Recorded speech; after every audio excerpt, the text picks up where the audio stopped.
Reporting live from the great state of Texas, it's your boy Sleazebag Jones here with another video. Today we're going to discuss the similarities and differences between Jimi Hendrix and Stevie Ray Vaughan and what made both of them great guitar players. When it comes to people feeling the deepest respect and admiration for guitar players, Jimi Hendrix and Stevie Ray Vaughan are probably the first two musicians in the blues rock universe people tend to bring up. Both of them defined the sounds of their respective eras and have become iconic guitarists to the point where they are more responsible for launching more guitar playing careers outside of Eddie Van Halen. There are some qualities that both of them share. Both became iconic staples to their genre and instrument, having a preference for using Stratocasters, along with them having unexpected deaths. But when examined more closely, there are some major differences between the two that just might give one more leverage over the other. Some say Jimi Hendrix could be the first modern rock guitar player. Before Jimi, blues guitarists played straight blues, and rock guitarists ranged more in the style of the Beatles and Rolling Stones. Jimi changed all that by combining traditional blues with its child, rock. There was nobody that sounded remotely close to him at the time. This raw power and psychedelia gave birth to the modern era of rock guitar, and this influence is still being felt. To this day, any rock guitarist standing on a stage with a Marshall stack and a bunch of pedals on the floor, wearing a flamboyant getup, is standing in Jimi's shadow, whether they know it or not. He wasn't afraid to live on the edge and push the limits of what his guitar could do and what an audience can groove on. Though some people didn't initially like this new sound he pioneered on, no one can deny Jimi's legacy as an innovator. He changed the way the game is played, and music would sound entirely different today if he never broke out.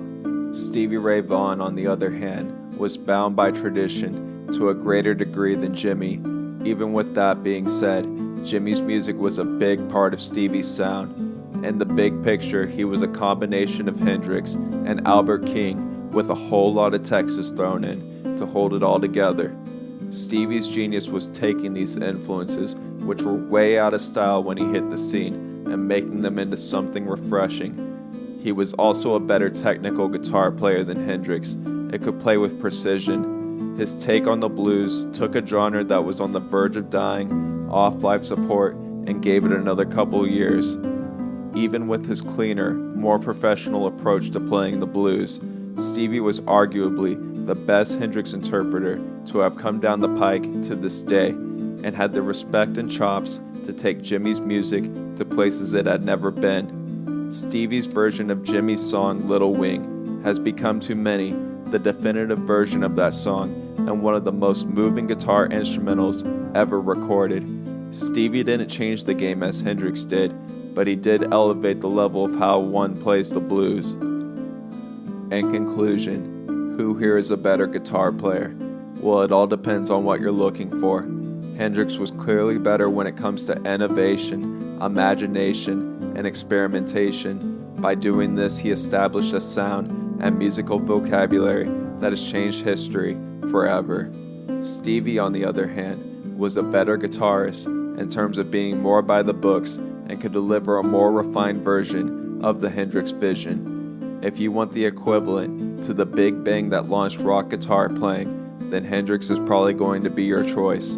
If you want a more sophisticated take on blues rock, then your answer is going to be Stevie. For me personally, I love both guitar players for their differences, but I'm gonna have to go with Jimi solely on his innovation alone. Without Jimi, you probably wouldn't get Stevie, and we needed him too. If you like this video, please hit the like and subscribe button, leave a comment down below on both guitarists, and until the next video, y'all stay sleazy.